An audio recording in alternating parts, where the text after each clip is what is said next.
안녕하세요. 어울림성형외과 이은호 원장입니다. 상안검 수술 이후에 시간이 지나면서 처지는 증상으로 미용상에 문제가 생기거나 눈꺼풀이 무겁거나 피부에 짓무름 등의 불편한 증상이 나타나거나 이전 수술 결과가 만족스럽지 못하거나 합병증이 있는 경우에 재수술을 고려하시게 되는데요. 재수술의 원인은 다양하기 때문에 처음 수술보다 더 신중하게 접근을 해야 하고 증상의 정확한 분석과 그에 따른 수술 계획을 세우는 게 중요합니다. 오늘은 상안검 재수술 시 상안검 자체에서 문제를 해결하는 방법 위주로 설명을 드리도록 하겠습니다.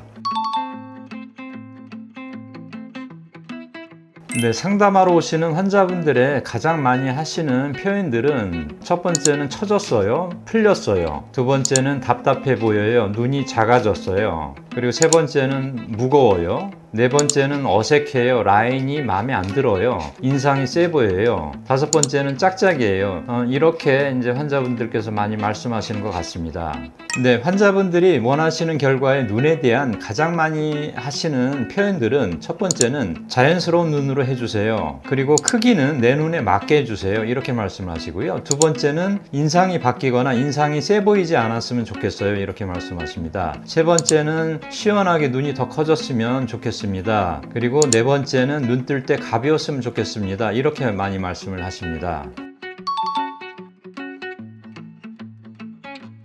환자분들은 다 같이 처진 눈이라고 표현을 하지만 사실은 그 증상은 좀 구분을 해야 합니다. 그리고 처진 눈에는 졸린 눈도 포함이 됩니다. 이 증상을 크게 두 가지로 이제 분류할 수 있습니다. 첫 번째는 진성 안검하수입니다. 츄로토시스라고 이렇게 얘기를 하는데요. 상안검 거근 기능의 저하로 눈꺼풀이 처진 경우로 특징은 쉽게 표현하면 눈을 떴을 때 눈이 열린 폭이 상하 높이가 7mm 이하로 떠지거나 검은 눈동자의 우에서 2mm 이상을 가리면 안검하수라고 할 수 있습니다. 이러한 눈은 필요할수록 더 처지고 이마 근육이나 미간 근육을 사용해서 이마나 미간 주름을 같이 가지고 있는 경우가 많습니다. 원인으로는 선천성 안검하수를 가지고 있으면서 처음 수술 때 교정하지 않은 경우나 아니면 눈매 교정을 한다고 했는데 눈매 교정이 실패한 경우, 그리고 노화에 따른 진행 등이 있을 수 있습니다. 두 번째는 가성 안검하수라고 해서 펄스토시스라고 이렇게 얘기를 하고 있습니다. 눈 거근의 기능은 정상이지만 다른 원인으로 눈이 작아 보이거나 처져 보이는 경우를 말하고 있습니다. 특징으로서는 첫 번째는 눈썹의 처짐인데요. 전두근 기능이 떨어지거나 피부 노화로 눈썹이 미끄러져 내려와 눈꺼풀 피부가 쌍꺼풀을 덮거나 시야를 가리는 증상을 얘기를 합니다. 그리고 두 번째는 피부의 노화로 피부가 이완이 되어서 처지거나 피부에 붓기가 있거나 겹주름 형태로 나타나는 경우가 있습니다. 그리고 세 번째는 지방이 적어 꺼진 눈으로 눈이 작아 보이는 경우로서 꺼진 눈은 눈의 거근 기능을 방해하기 때문에 눈꺼풀이 처져 보이게 되는 경우가 많습니다. 그리고 네 번째는 안구 함몰형으로서 특히 눈꺼풀이 덮여 보이는 경우가 많습니다. 그리고 다섯 번째는 라인이 비대칭이거나 눈 거근 기능이 비대칭이어서 다른 한쪽이 상대적으로 처져 보이는 경우가 이 원인에 해당되겠습니다. 상안검 재수술 시 처진 눈의 증상의 케이스별로 분류를 해보도록 하겠습니다. 처진 눈들의 모양별로 분류를 해보게 되면 첫 번째는 라인이 원래 작은 눈인데요. 라인이 속상이거나 인라인으로 작은 경우는 덮여 있거나 일찍 덮이는 경우가 많습니다. 두 번째는 처음 수술을 매물법으로 이제 시행을 하고 라인의 그 깊이가 시간이 지나면서 느슨해진 경우가 있고요. 세 번째는 라인은 적당하나 피부가 전체적으로 덮여서 라인이 작아 보이는 경우의 눈이고요. 네 번째는 삼각눈이라고 해서 라인의 내측은 피부가 덮지를 않고 내측 3분의 1에서부터 바깥쪽으로 이제 피부가 덮는 경우라고 할 수 있는데요. 그래서 가운데 부분이 이렇게 꺾이는 삼각형 형태의 눈을 얘기를 하고 있습니다. 그리고 다섯 번째는 눈꼬리에 라인이 짧거나 아래로 처지고 눈꼬리 주름이 있는 경우에 해당되고요. 그 다음에 여섯 번째는 반대로 눈 안쪽이 눌려 덮인 눈들이 있습니다. 그리고 7번째는 안검하수가 있는 눈인데요. 눈 거근 기능이 약해서 졸린 눈을 얘기하고 있습니다. 그리고 8번째는 쌍꺼풀이 풀린 눈이나 비대칭으로 한쪽이 풀린 경우에 이럴 수 있고요. 그 다음에 9번째는 겹주름이 많이 생긴 경우이고요. 그 다음에 10번째는 비대칭의 골격으로 인해서 골격이 작은 쪽이 더 일찍 처져 보이는 경우에 해당되겠습니다. 12번째는 쌍꺼풀 크기가 다르게 된 경우인데요. 그렇게 되면 작은 쪽에 눈이 더 처져 보이게 됩니다. 네, 처진 눈 이외에 재수술의 원인들을 한번 살펴보면요. 첫 번째는 흔히 소세지 눈이라고 해서 라인이 너무 높거나 과도한 조직을 제거한 경우에 생기게 되고요. 두 번째는 속눈썹 들림 현상으로 속눈썹이 눈을 떴을 때 들리면서 속눈썹 안쪽에 속살이 보이게 되는 경우입니다. 세 번째는 흉터인데요. 특히 앞쪽에 앞트임 흉터를 가지고 있거나 아웃라인으로서 흉터나 함몰 흉터가 나타나는 경우이고요.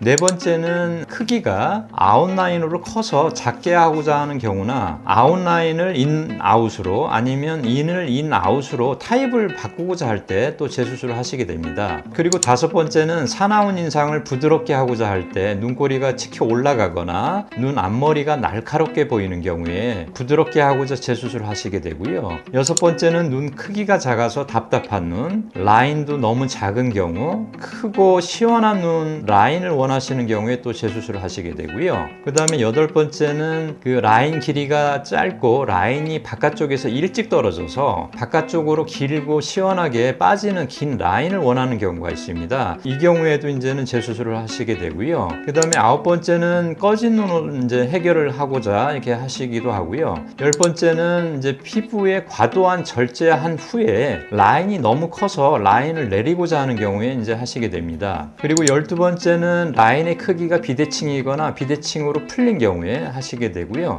13번째는 안검 퇴축이라고 해서 너무 과교정이 된 그런 놀란 눈인 경우에 이제 재수술을 하시게 됩니다.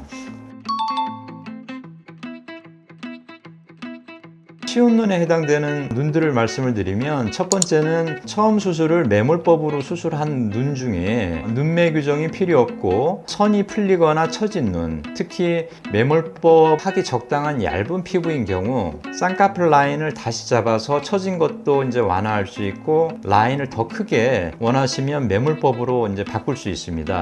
두 번째는 이제 절개법을 한 눈 중에서도 매몰법이 가능한 경우가 있는데요. 절개법 수술 후 라인이 유착이 심하지 않거나 자연유착 라인인 경우도 매몰이나 부분 절개로 재수술이 가능합니다. 그리고 이제 세 번째는 대체로 피부에 남는 여유분들이 많지 않아서 보통 3-4mm 이내로 적고 피부가 얇은 경우, 조직 손상이 적고 유착이 심하지 않은 경우는 모두 매몰법으로 재수술이 가능하겠습니다. 그리고 두 번째는 쉬운 눈 중에서도 이 비절개나 부분 절개보다는 절개로 재수술하는 게 좋은 경우들이 있는데요. 피부 처짐이 한 4-5mm 이상으로 조금 많고, 두 번째는 흉터 조직이 손상이 많고 흉터나 유착이 심한 경우, 세 번째는 지방 제거나 지방 재배치가 필요한 경우에도 절개가 필요하고요. 네 번째는 지방이 너무 적어서 꺼진 눈인 경우에 절개가 필요할 수 있습니다. 그리고 다섯 번째는 눈매 교정이 필요하거나 눈의 크기 라인이 비대칭이어서 라인의 위치를 조정하거나 눈매 교정이 꼭 필요한 경우에는 매몰법보다는 절개법이 더 유리할 수 있습니다. 어려운 눈에 해당되는 난이도가 좀 있는 눈들을 좀 설명을 드리면요. 첫 번째는 삼각눈인데요. 눈의 타고난 구조 중에 하나로서 특징으로는 안쪽 3분의 1은 덮이지 않거나 라인은 높고 바깥쪽 3분의 2는 덮이고 바깥으로 갈수록 처진 눈이고요. 라인이 삼각형으로 꺾인 모양이고 라인의 위쪽으로는 겹주름이 생기는 게 특징입니다. 두 번째는 라인이 크면서 앞쪽에 몽고주름이 없이 아웃라인으로 빠진 경우인데요. 인아웃 라인으로 바꾸기가 어렵습니다. 그 이유는 눈 앞쪽은 여분의 피부가 거의 없고 공간도 좁기 때문에 인아웃으로 라인을 바꿀 때는 피부가 부족하므로 특별한 방법이 필요합니다. 특히 앞트임으로 과도한 흉터를 가지고 있는 경우는요. 흉터도 없애면서 인아웃 라인을 만들어야 하므로 더 까다롭습니다.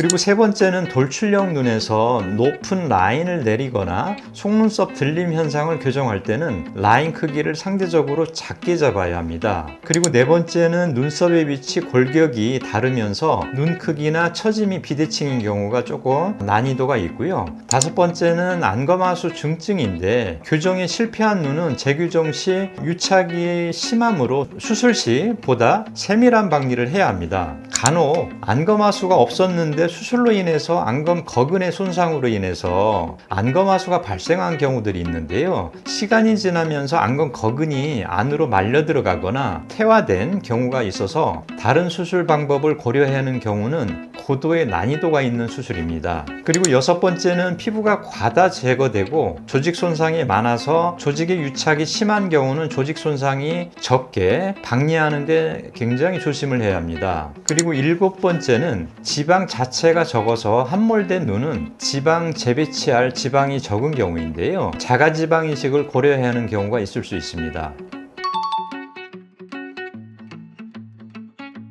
환자분들이 공통적으로 원하시는 목표들이 있습니다. 그 첫 번째는 자연스러운 눈입니다. 내 눈에 맞는 크기의 그런 눈을 해달라고 이렇게 많이 말씀을 하시고요. 두 번째는 사납지 않게 인상이 바뀌지 않게 인상이 더 부드럽게 이렇게 했으면 좋겠다고 말씀하시고요. 세 번째는 눈이 지금보다 더 커졌으면 그리고 시원한 눈이 됐으면 이렇게 목표를 말씀을 하시고요. 네 번째는 눈꼬리가 처지지 않게 바깥쪽에 라인이 너무 일찍 이렇게 처지지 않게 해달라 이렇게 또 말씀을 하시고요. 다섯 번째는 겹주름을 갖고 계신 분들이 있는데요. 이러한 겹주름들이 펴졌으면 좋겠다고 말씀하시고요. 그 다음 여섯 번째는 수술의 흉터가 좀 좋아졌으면 좋겠다 이렇게 말씀을 하십니다. 수술하는 이제 의사 입장에서 수술의 미용적인 또 목표는 네 가지를 이렇게 생각을 보통 많이 합니다. 첫 번째는 자연스러운 눈인데요. 이 눈 크기에 맞는 라인의 크기, 그 다음에 눈을 떴을 때 라인 위에 피부가 불룩하지 않고 얇아야 하고요. 심하게 꺼지지 않아야 되고 겹주름이 없어야 하고요. 눈을 감았을 때 함몰융이 없이 흉터가 펴져 보여야 되고요. 라인은 처음부터 끝까지 꺾이지 않고 타원형으로 길게 이렇게 진행을 해야 되고요. 눈 주변의 주름이 가능하면 적어야 한다고 생각을 하고 있습니다. 그리고 두 번째는 시원한 눈인데요. 시원한 눈의 조건은 검은 자위는 눈을 떴을 때 2mm 이상을 덮지 않도록 하고 흰 자위는 앞쪽과 그 뒤쪽에 그 비율이 5대5인 게 가장 좋고요. 특히 앞쪽 흰 자위와 라인이 덮이지 않아야 된다고 생각을 하고 있습니다. 라인은 바깥쪽까지 짧거나 꺾이지 않아야 되고요. 길게 이렇게 연장이 돼야 된다고 생각을 하고 있습니다. 그리고 세 번째, 인상이 부드러워 보이는 눈. 이것은 눈썹과 속눈썹 사이가 너무 좁지 않아야 되고요. 특히 미간 근육을 많이 써서 눈썹이 안쪽은 이렇게 당겨지고 바깥쪽이 치켜 올라가 보이지 않아야 하고요. 라인이 앞쪽이 너무 눌려 보이거나 가늘게 날카롭게 보이지 않아야 하고 바깥쪽이 라인이 너무 과도하게 올라가 보이지 않는 눈이 인상이 부드러운 눈이라고 할 수 있겠습니다. 네 번째는 편안한 눈인데요. 편안하다는 거는 기능적으로 편안한 것인데요. 눈동자의 노출이 눈을 떴을 때 적당해야 되고요. 너무 과도하게 열리거나 덜 떠지지 않게 돼야 되고요. 눈 뜨는 것이 편안해서 눈 주변에 다른 눈썹 근육을 쓰지 않는 것이 가장 편안한 눈이라고 할 수 있겠습니다.